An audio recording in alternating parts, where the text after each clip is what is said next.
I wrote a book here in 1984 called You Were Born Rich. The truth is everybody is born rich.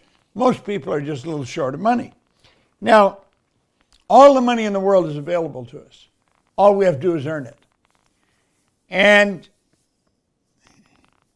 I've learned how to earn it. I've earned millions of dollars.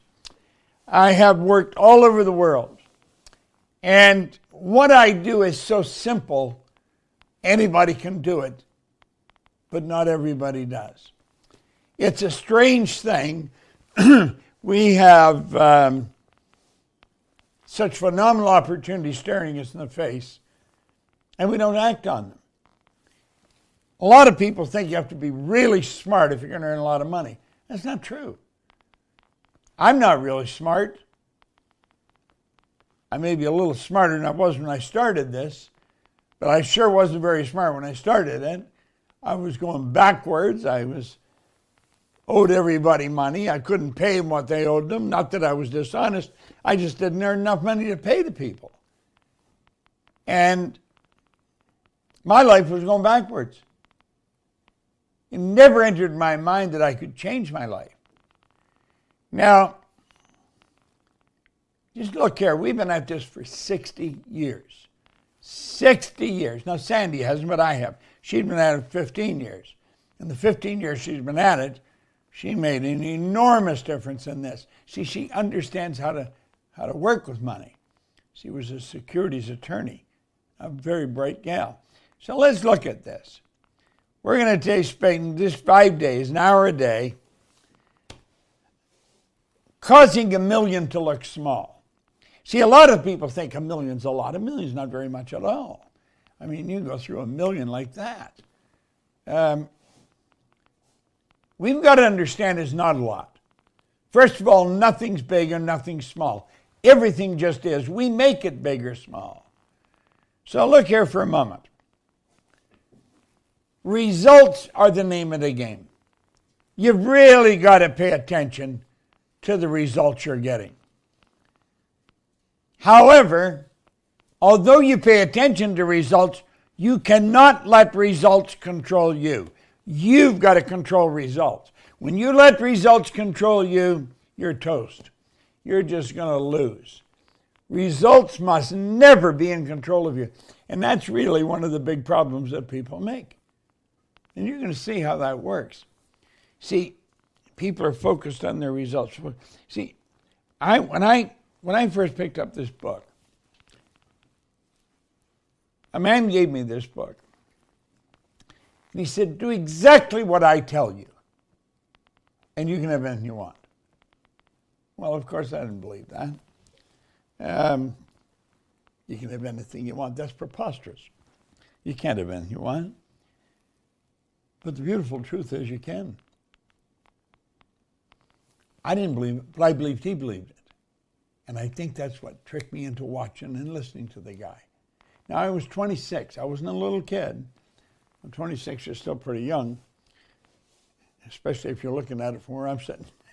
Now, 26 looks like you're a baby. But at any rate, I mean, I had been around. I had been working since I was 15.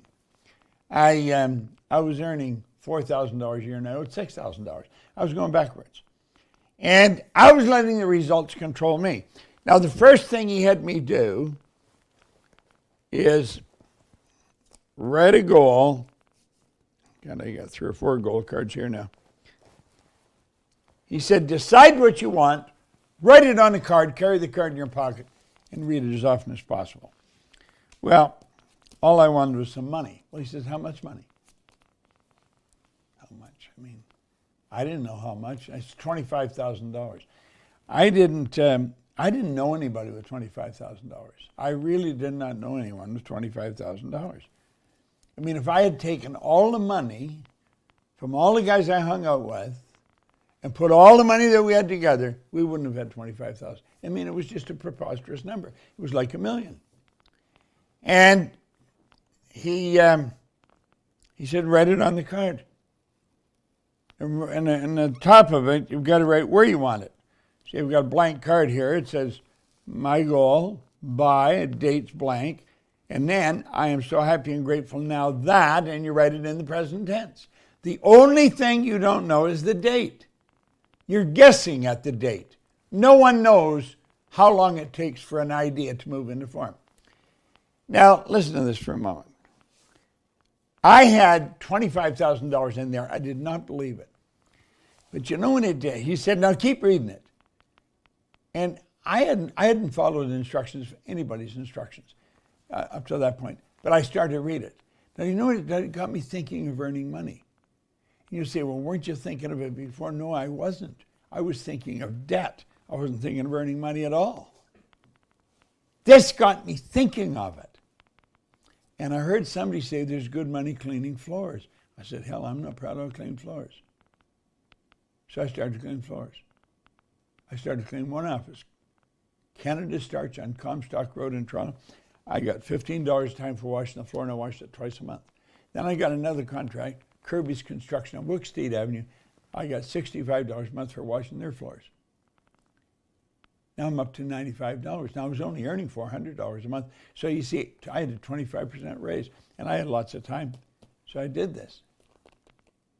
Well, do you know, it wasn't too long until I was earning $12,500 a month. Now, if you annualize that, that's $175,000 a year. I went from $4,000 a year to $12,500 a month in less than a year. What was happening? I was shifting what was going on in my mind. Everything started to change. Now look at Mikey that just introduced me. She said this the other day. I thought it was classic. Most people don't even look at their results because they don't like them. Mikey Steller said that. She's our Chief Operating Officer. Now, I think that's so true. Most people don't look at their results because they don't like them. And it never enters their mind they're in control. They can change the results. Now look at. I want you to ask yourself a question. This is a really important question. What is the most you've ever earned in a year? Think of it. What's the most you've ever earned in a year?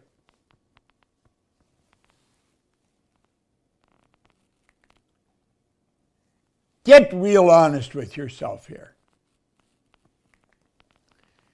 This deal is strictly between you and yourself. No one else is involved. So forget anybody else listening to you or watching you. We're all so damn concerned with what other people think. First of all, it's none of our business what anybody else thinks. Terry Whitaker wrote a book on that. That was the title of it. What you think of me is none of my business. She's right. Let's take this really seriously. Listen, when I got this book, I was broke. I was 26. I was 87 the other day, and I'm still going strong. But when I got this, I had nothing. I wouldn't pay attention. If I wouldn't have been listening to me. I didn't pay attention to anybody. But for some reason, the guy that gave me the book got my attention. He always had money. I never had any. Money was an enormous problem. This is very, very important. You've got to do this by yourself. You've got to get real honest. This deal is strictly between you and yourself. Now look at. Take some time alone. Become super honest with yourself. What is the most you've ever earned? And what do you want to earn? What do you really want? Don't just pick a number out of the air. What do you want to earn? What would you really like to earn? I do earn millions of dollars. And you know something? I love it.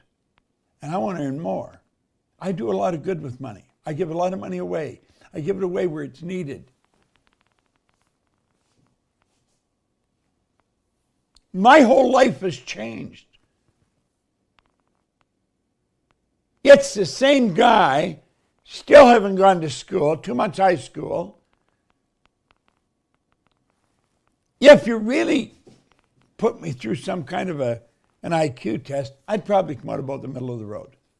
It'd probably be half the class would be smarter than me and half wouldn't be as smart. See, I don't think I'm that bright. I really don't. You got to get real honest. And you got to look after it. I didn't do that.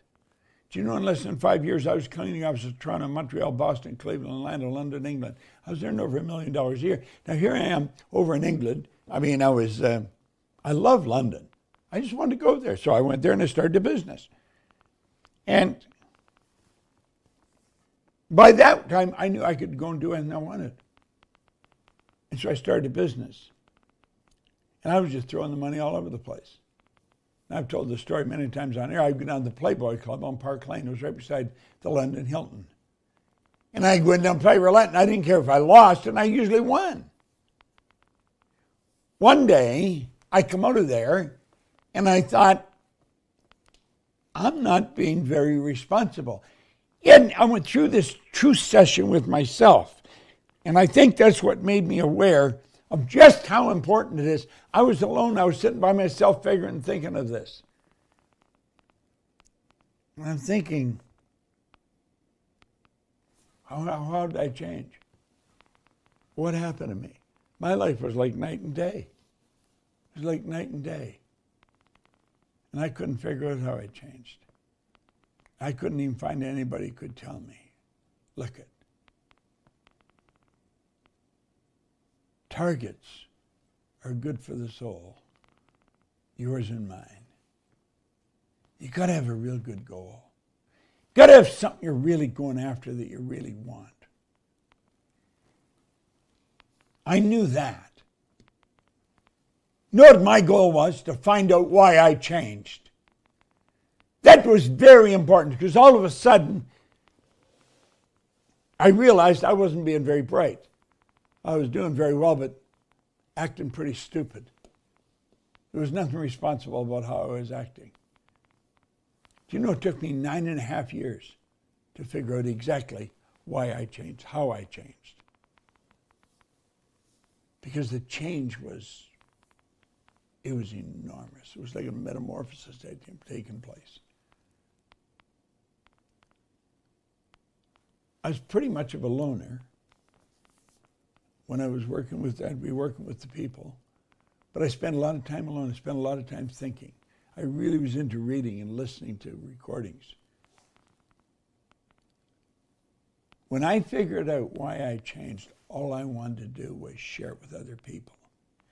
It is so simple that most people miss it. They don't believe it. You've got to have a goal. You've got to have a target you're shooting at.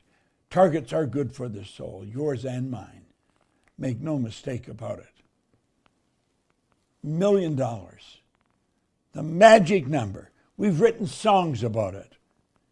We go around, what would you do if you won $1 million? Most people don't know what they do. And they start telling you what they do. They need about 10 million, maybe 20 to do some of the things you're going to do. $1 million, understand this, is not very much. It's not very much.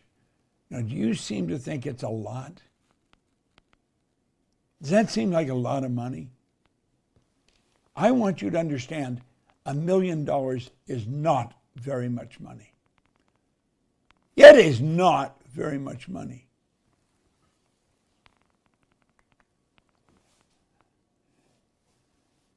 You want to reduce it in your mind. Cause it to look small. And if you'll do that, you're going to start winning. Now look it. I want you to really think. If you earn $20,000 a week, for 50 weeks, you earn $1 million a year.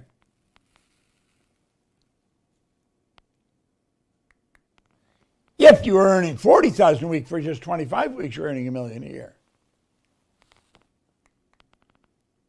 If you earn $60,000 a week for 16.6 weeks, you're going to be earning $1 million a year. Earn $80,000 a week. I'm going to tell you something, a lot of people are earning $80,000 a week. If you just do it for 12 and a half weeks, you've earned $1 million. And then bingo, look at this. If you earn $100,000 a week, you only have to work for 10 weeks and you've got $1 million. Now you're sitting and saying, well, Bob, big deal, I can do the math. You can do the math, but you see, you don't do the math. That's the problem. If you did the math, this is like magic. If you do the math repetitiously, you reprogram your paradigm. That's one thing I had done. I used to carry a little calculator. I've seen me on a plane from Toronto to Kuala Lumpur. It's 25 hours in the air. I wouldn't talk to anybody. I would just work with the calculator. I keep working with the calculator. I was playing with numbers. I changed my paradigm completely. I don't think of anything as a lot anymore. You see, you're programmed to think. Somebody else programmed you. You didn't program yourself. You didn't build that paradigm. You got a paradigm in your subconscious mind that causes you to think $1 million is a lot of money. It's not. It's a little bit of money. This is like magic. If you'll do the math repetitiously, keep playing with this. Listen, I was on a plane going to KL. I had a pad. Where's my pad? Here's the pad here. I love these pads. I'll buy them in England. I buy them from Smithson. Okay? I had a pad like this, and my pen, and my calculator.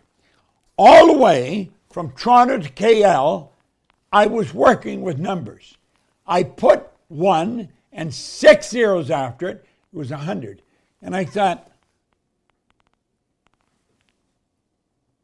what's the difference in people that earn $1 million? I'd earned $1 million.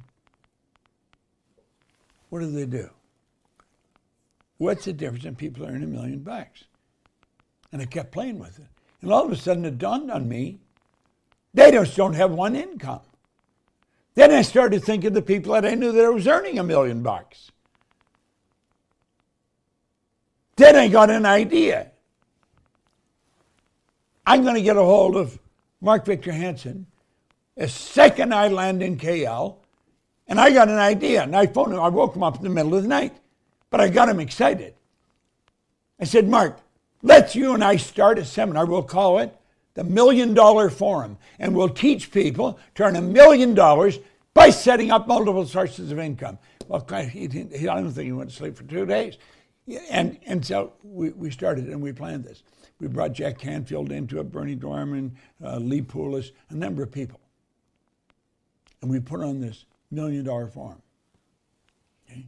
It was a whole week, a week long. We did it in the best hotels, the Ritz-Carlton hotels. First one was actually in the Laurentians in Quebec in the mountains. The next one was at the Laguna Niguel Ritz-Carlton. Absolutely phenomenal environment.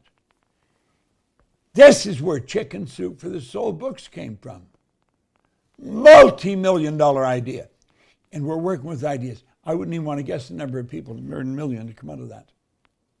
You see? What we were doing was playing with numbers. It's like magic. You've got to play with the numbers a lot. I don't care if you're broke. Get your calculator and start playing with the numbers. Do you know the beautiful part about a calculator when you're playing with numbers? Here, let me show you something. What the hell do I do here?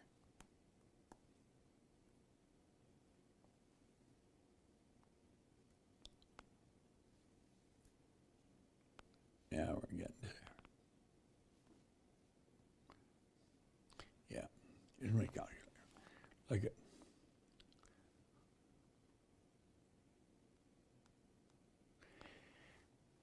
You can put 8 numbers on your calculator. You can put 9 numbers. You can put 100 million on here. Most little calculators can't do that. And when I started to do this, I realized, baby, we got something going here with this phone. Okay? Now, if you play with numbers, I guarantee you're going to blow your mind with what happens. Now, look at this for a moment. You've got to change. You know, perception is a mental faculty. We're going to talk about mental faculties. Perception is a mental faculty. Perception's everything. This illusion's driving me crazy looking at it. Now look here. When you change your perception, you change your life. Think of this. How many different ways are there to look at how you can live your life? And think of the number of people that are saying, I'm so sick of living the way I'm living. Change it. You can change it. There's a million ways you can live. We're God's highest form of creation. All the little creatures out there are completely at home in their environment. They blend in. They operate by instinct. We don't. We've been given higher faculties. We're totally disoriented in our environment because we can create our own environment. My goodness, when it comes to earning money, it's a piece of cake. Now look at. Man's mind stretched to a new idea never goes back to its original dimension. Oliver Wendell Holmes said that. A number of people actually said that. When you stretch your mind to an eye with an idea, you'll never go back to its original shape. So let's take a look here for a moment. We're going to play with this for just a moment. Let's say that circle represents the mind, okay? Then we'll take and we'll divide the mind into two parts. We'll say there's the educated mind and there's the emotional mind. Now, it's important we understand this. I've made this so simple because it was explained to me so simple. You see, if it hadn't been explained to me simple, I would have never got it. I would have never got it. Now, look at. Let's add now a body to this, okay? So there's a mind and a body. And it's the body that moves into action and gets the results. What result? We want to earn $1 million. Let's really get serious about this, okay? Now look at. There's a genius doctor, lived down in San Antonio, down in Texas, back in 1934. I think he smartened up the day I was born. I was born in 1934. You'd think, my God, and you're still alive? Look at. He stated, the mind is an activity. It's not a thing. No one has ever seen the mind. In order to gain clarity and eliminate confusion, he's I'm going to create an image of the mind. And there's the image that he created, the one we just drew. Okay? It's his drawing. And we'll take and break it into two parts. Now look at. I had studied, I don't know how many books. I had been studying for a number of years, 5, 6, 7 years. And I had all this information, but I couldn't get it organized. That's one of the principles of success that Napoleon Hill came up with. Organized information, intelligently directed. Well, I didn't have it organized. I had information all over the place. I had so much information, it was making my mind hurt sometimes. I mean, I had all this knowledge, but I didn't know what to do with it. And when Val Vanderwall showed me this, everything came together. Everything I had studied. This is the most valuable idea I've ever learned, bar none. Now, I'm going to go through this quickly. We will spend more time later, but let's go through it and take a look at how it works. Here's your mind here. That's your conscious, your subconscious, and your body. Now, your conscious mind is your thinking mind. That's the part of you that thinks, okay? That's your educated mind. That's where we gather all the information and store it up there. That's where the intellect is resident. Now, the subconscious mind is your emotional mind. It operates totally different than the conscious mind. Now, the conscious mind can choose. It has the ability to choose. Therefore, it can accept or reject. I pretty well quit watching the news. It's just, I think it messes up your mind. Nothing but bad news. They don't put the good news on there. So you have the ability to accept or reject. You say, well, God, you should watch the news. I mean, what's happening? Listen, I really figured this out. If anything seriously happened, you're going to pick it up here in conversations as you go through the day. Then last and not least, you have the ability to originate. You can actually originate in your mind. This is phenomenal. You can originate an image of you as a multimillionaire. Now look here. Your subconscious mind doesn't have all these abilities. It must accept whatever you give to it. And it has absolutely no ability to reject. Now this, although you may not understand it at the moment, This is the most valuable, it's the most mind-boggling idea that you're ever going to come across. Blow this up, Scott. Look at your subconscious mind cannot differentiate between what's real and what's imagined, and it will take anything you give to it. Now put the screen up for a second, Scott, because I'm going to show you something. This here's good stuff. Okay, look it. There's the mind. Okay, here's the body. So there's power flowing in here. And it's power, it's just pure power. Pure, unadulterated power, spirit, energy. It flows in here, and you can think anything you want to think. You can build a negative idea or a positive idea. The truth is, nothing's negative or positive. Everything just is. It just is. Okay? Now look at, when you plant the idea, this is your heart here. When you plant the idea in your heart, I'm going to tell you, baby, your life is going to change. Because this is what happens. Now I want to watch, because this makes sense. You see this? Do you know that you planted your idea in universal intelligence? This idea sets up a vibration in the body. Okay? Sets up a vibration in the body. The mind and body is in a vibration. It's on a frequency. We'll talk more about this later. You begin to attract from everywhere in the world everything that's in harmonious vibration with that frequency. Look it. I'm on a phone right now. I could phone you. Wouldn't matter where you're living. We'd be together. There isn't any time or space. That's an illusion. We're on the same frequency.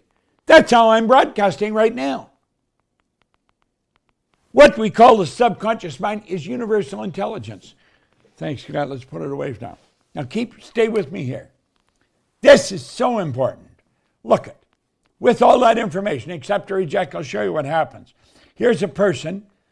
Information is coming from the social media, from other people, from Netflix, everywhere. It's being dumped into a person's mind. Now, you have the ability to think, so what you can do is just say, get out of here. I don't want any of this stuff. That's what you can do. You can say, just get out of here. But we don't do that. Do you know what we do? We leave our mind wide open, and it goes right into our subconscious. What do we say about the subconscious? It must accept. It has no ability to reject. Why? Because you're programmed that way. That's how your subconscious mind works. How did the paradigm get that way? See, you've actually got a program in your subconscious mind. That's your biocomputer. And the people that wrote the code for this program had no idea what the hell they were doing. Absolutely none. This is bizarre when you think about it. How did that happen? Well, let's look over here. Here you are. This is how you arrived on the scene. This is you as a baby. You didn't have the conscious ability to reject anything. So everything that's going on around you, going right into your subconscious mind. Now, on top of that, you have got all mom's DNA and all dad's DNA came together. That formed you. So you've got this genetic conditioning that goes back God knows how many generations. And they didn't know very much. Not bad people, they just didn't know much. This is pouring into our subconscious. That's how the paradigm's formed. That's why we speak the language, eat the food. We're all programmed. We're all programmed. And so here we are here now, 10, 20, 50 years later, and the program is still controlling us. Now this is rather sad, but it's true. Look here for a moment. Here's a pretty picture of the mind. There's the mind and the body. Here's your conscious, your subconscious, and you can see, hear, smell, taste, touch. Look at, like antennae. They're hooked up to our conscious mind. Our mind is getting inundated with information, and it's coming in where? Like what you hear, see, smell, taste, touch. See, a lot of people believe they're thinking. They're not thinking at all. It's just mental activity. Every time some noise or something outside strikes one of those sensory factors, they're like a little antennae sticking up there.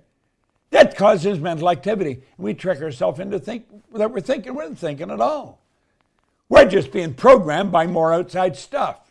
Now look at this. We're going to change this for a moment. The conscious mind is also the intellectual mind. Okay? And you have all these intellectual factors. Look at all those higher faculties. But you know something? We were taught absolutely nothing about them. Those higher faculties will change what's going on in your subconscious mind. But nobody's taught us how to use them. Do you even remember what they are? I just showed them to you.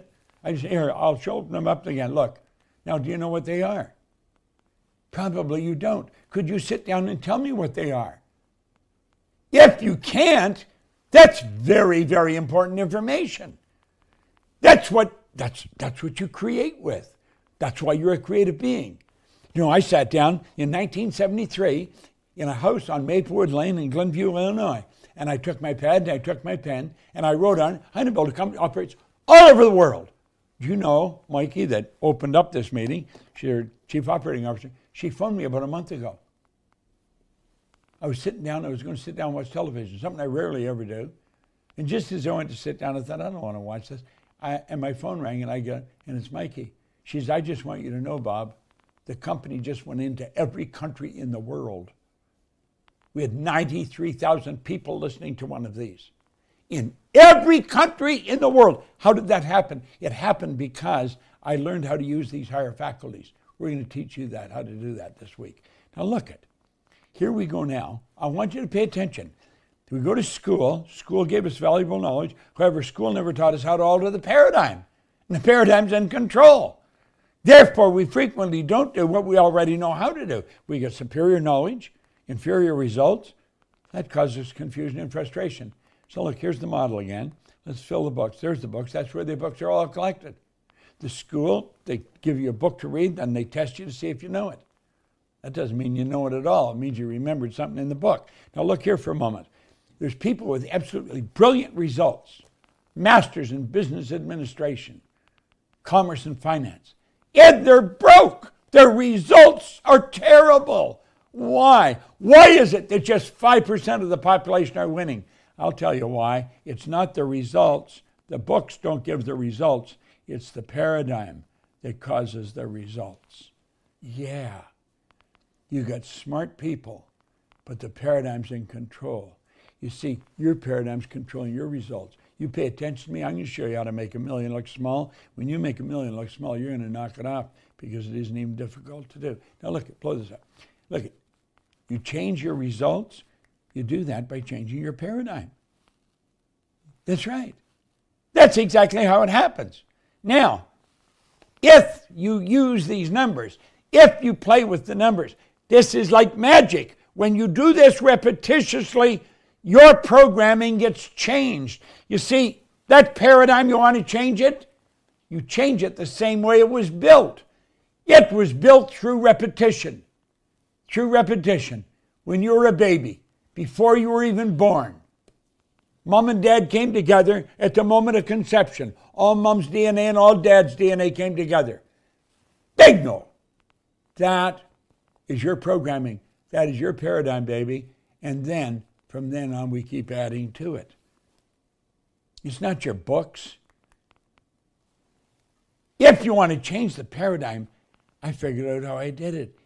This is like magic. If you do the math repetitiously, you reprogram your paradigm. That's what I did. I kept playing with my little computer. It was just a little handheld machine that I'm playing with, a little calculator. And I kept playing with it. And I kept seeing all the different ways to get to $1 million. Well, God, before long, I was knocking it off. Why? That's all I thought about. You become what you think about. That's the one point all great leaders talked about. You just keep playing with this, and it happens. Now look here. You might have to quit what you're doing. You might have to quit it. Here's a woman here. If you really don't like what you're doing, then you're not in harmony with it. If you're not in harmony with it, it ain't going to work. That's like trying to phone somebody and you haven't got their number. You dial somebody else's number to get them. It doesn't work. You can't dial somebody else's number and get the person. If you don't have my number, you can't dial my number and get me.